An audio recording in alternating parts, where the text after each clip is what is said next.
आज की online class में हम चर्चा करेंगे हीट के अंतर्गत change of state. Change of state means matter के एक स्टेट से, सॉलिड से जैसे लिक्विड, लिक्विड से गैस, जब ये चेंजिंग करेंगे हम स्टेट में तो इस ड्यूरेशन में हमें कितनी क्वांटिटी ऑफ हीट देनी पड़ेगी, सप्लाई करनी पड़ेगी। ये ध्यान रहे, जब during change of state there is no change in temperature. जब स्टेट हम चेंज करते हैं तो टेम्परेचर में कोई बदलाव नहीं होता। एज हम एक एग्जांपल लेते हैं कि 0 डिग्री सेल्सियस का जैसे आइस है and we have to convert into water of 0 degree Celsius, then some amount of heat is required. Ice भी 0 डिग्री सेल्सियस का है, वाटर भी 0 डिग्री सेल्सियस का है। तो इस कंडीशन में टेम्परेचर डिफरेंस तो 0 रहेगा। तो हम Q equal to S into temperature difference यानी डेल्टा टी के फार्मूले को यूज नहीं कर सकते। तब क्या करेंगे? ऐसी स्थिति में क्वांटिटी ऑफ हीट कैलकुलेट करने के लिए हमें फार्मूला यूज करना पड़ेगा, quantity of heat equal to mass of matter into latent heat. अब ये लेटेंट हीट दो तरह की हो सकती है। एक तो जब हम सॉलिड को कन्वर्ट कर रहे हैं लिक्विड में, that is latent heat of fusion या लेटेंट हीट ऑफ मेल्टिंग, या हम जब लिक्विड को कन्वर्ट कर रहे हैं गैसियस फॉर्म में, that is latent heat of vaporisation. दोनों केसेस में हम लेटेंट हीट का यूज करेंगे। ध्यान रहे, इस ड्यूरेशन में टेम्परेचर में कोई बदलाव नहीं होगा। टेम्परेचर का बदलाव एक ही स्टेट में होता है हीट सप्लाई करने पर। तो वास्तव में यहाँ दो टर्म आते हैं, latent heat of fusion and latent heat of vaporization. Latent heat of melting और fusion is that amount of heat which is required to convert 1 gram of solid into liquid at its melting point. For ice, its value is 80 calorie per gram. ये fix है water के लिए, हर matter के लिए value of latent heat अलग अलग होगी। तो हम वाटर के लिए ध्यान रखें कि latent heat of fusion is about 80 calorie per gram. अब हम आते हैं लेटेंट हीट ऑफ वेपराइजेशन पे।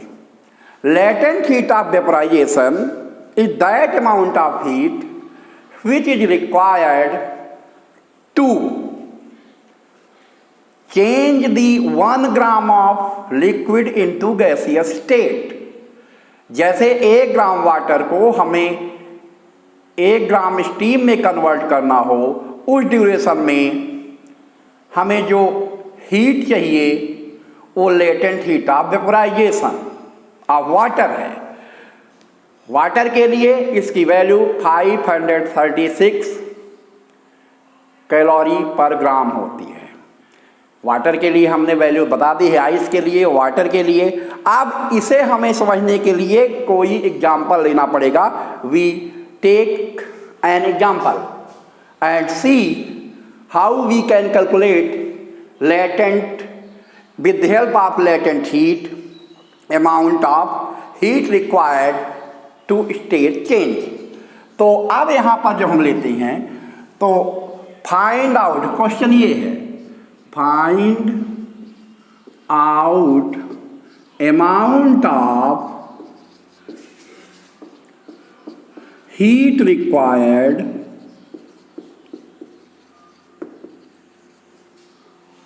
to change the ice of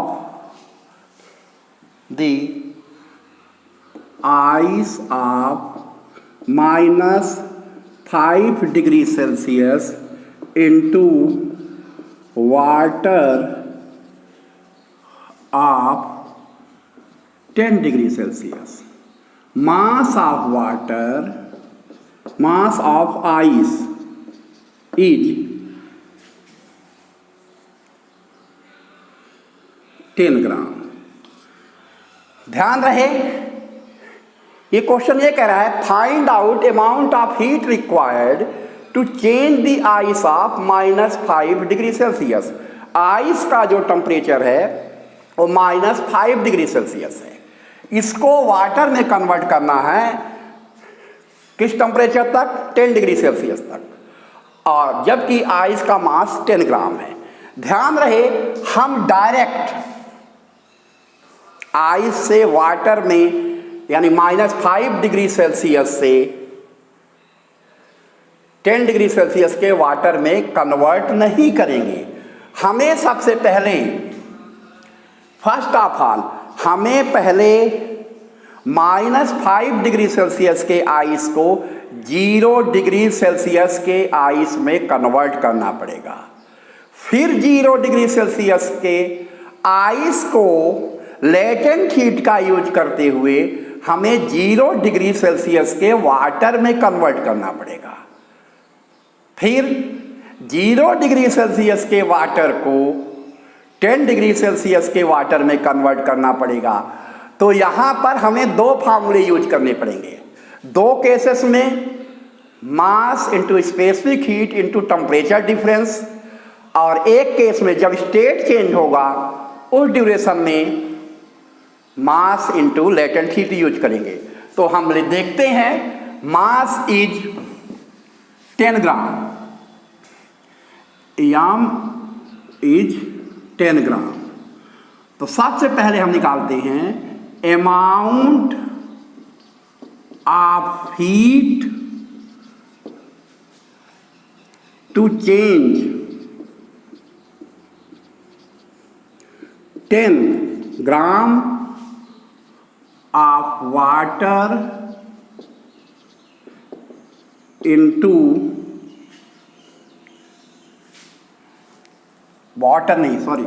amount of heat to change 10 gram of water की जगह यहाँ ice,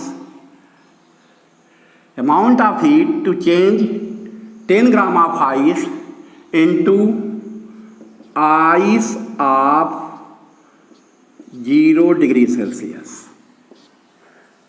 Here T1 equal to -5 degree Celsius, T2 equal to 0 degree Celsius.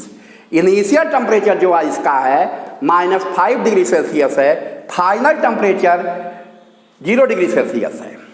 अब इसमें हम यहाँ इसको हम मान लेते हैं Q1 यास T2 माइनस T1। तो Q1 इक्वल टू हो जाएगा 10 स्पेसिफिक हीट 1 और temperature difference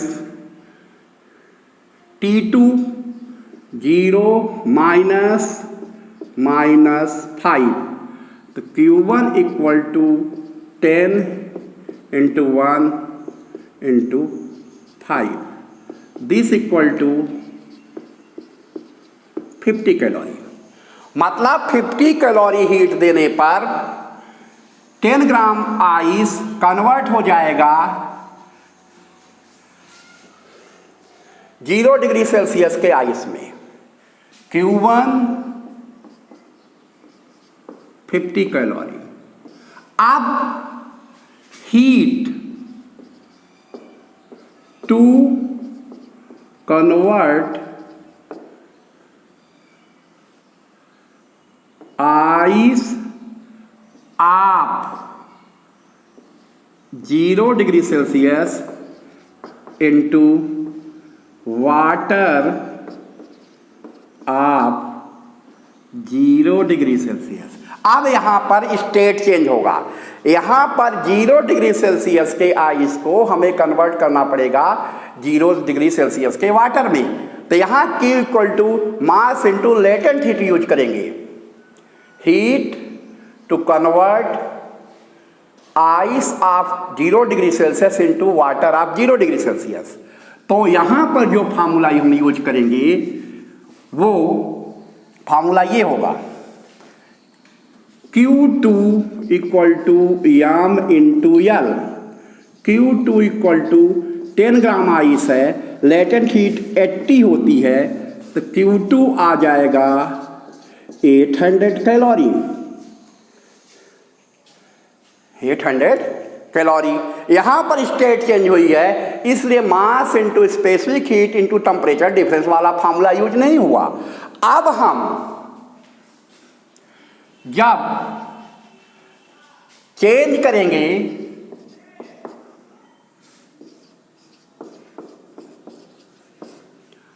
ten gram of water को जो कि 0 डिग्री सेल्सियस का है,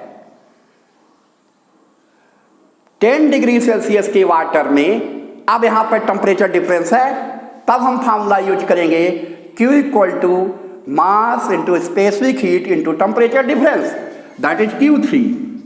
Q3 equal to M S into T2 minus T1। तो Q3 इक्वल टू यहाँ जो मास होगा 10, specific heat 1, temperature difference 10 minus 0। Q3 equal to 10 into 10, 100 calorie. तीन पार्ट में हमने टोटल अमाउंट ऑफ हीट को निकाला है। तो Q equal to Q1 plus Q2 plus Q3। Q1 50 plus 800 plus 100, ये overall 950 calorie is that amount of heat which is required to convert ice of -5 degree Celsius to water of 10 degree Celsius. तो ऐसे cases में सबसे पहले हमने -5 degree Celsius के ice को convert किया हमने 0 डिग्री के सेल्सियस के आइस में। वहाँ पर हमने Q equal to M S into T2 minus T1 का यूज किया, क्योंकि यहाँ टेम्परेचर डिफरेंस है। सेकंड स्टेप में स्टेट चेंज हो रही है, इसलिए हमने लेटेंट हीट का यूज किया और फार्मूला हमने यूज किया Q equal to M into latent heat.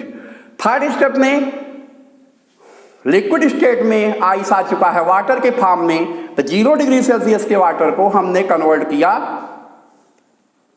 10 degree Celsius के वाटर में। तो उस कंडीशन में जो फार्मूला हमने यूज किया that is M S into temperature difference. आज की क्लास में हमने आइस का कन्वर्सन लिक्विड में किया है, यानी लिक्विड फॉर्म में यानी वाटर में किया है। नेक्स्ट क्लास में हम चर्चा करेंगे लेटेंट हीट ऑफ वेपोराइजेशन के बारे में। धन्यवाद।